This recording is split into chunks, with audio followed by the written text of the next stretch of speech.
mewakili tim doa dari negara Udayana Surabaya ikut berbelasungkawa atas meninggalnya almarhum Bapak Yan.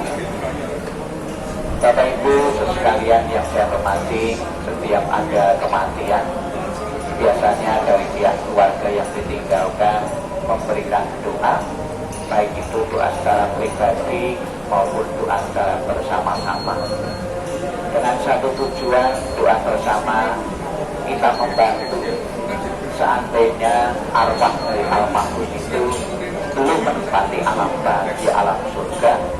Dengan doa-doa yang dipanjatkan akan membantu perjalanan menuju alam yang lebih berbahagia. Yang kita baca tadi adalah sutra atau berbahasa Buddha tentang Amitabha. Di dalam janjinya yang ke-18 Buddha Amitabha mengatakan, barang siapa menyebut namaku, mengulang namaku dengan penuh keyakinan dan berharap untuk terlahir di alam surgaku, maka apabila orang itu meninggal, maka akan dijemputnya arwah itu dan ditempatkan di alam surga bahagianya. Sudah menjadi keinginan wajar manusia hidup bahagia di dunia ini kalau mati masuk surga. Dalam agama apapun diajarkan bagaimana seseorang bisa terlahir di alam bahagia. Tentunya di samping kita keyakinan kepada Buddha Amitabha, ada hal-hal yang lain yang perlu diperhatikan oleh seseorang sebelum meninggal agar apabila mati itu masuk surga. Yang pertama, syarat untuk kelainan alam bahagia, alam surga salah satunya adalah sering atau memupuk kerelaan atau memupuk kedermawanan di dalam kehidupan sehari-hari, baik itu kebajikan memberi, baik maupun sedikit maupun banyak. Namun di dalam agama Buddha kita selalu diajarkan untuk memulai dengan memberi, bukan meminta namun memberi. Diawali dari memberi hal-hal yang kecil, memberikan perhatian, memberikan materi kepada orang-orang yang layak menerima. Kemudian di samping kita melatih di dalam memberi atau berderma, melatih kemoralan.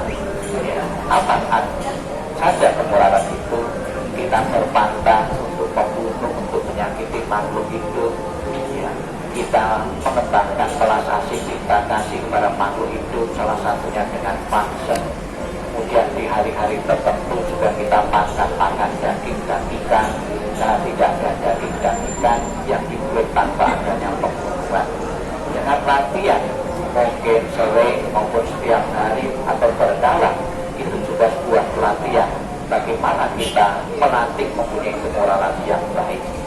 Kemudian juga kita melatih kedisiplinan, melatih semangat dalam kehidupan sehari-hari ini. Inilah modal bagaimana kita bisa memasuki alam surga bahagia. Surga bahagia bukanlah pemberian cuma-cuma atau hadiah yang di atas diberikan kepada seseorang, namun buah kebajikan yang pernah kita tanam dalam kehidupan saat ini maupun kehidupan yang lalu.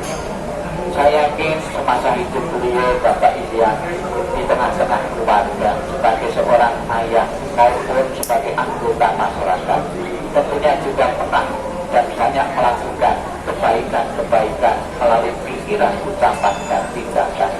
Yakinlah apa yang dilakukan almarhum benar-benar sebagai sarana untuk terlahirnya di alam bahagia. Dan saya mohon keluarga yang ditinggalkan untuk merelakan, mengikhlaskan kepergian almarhum.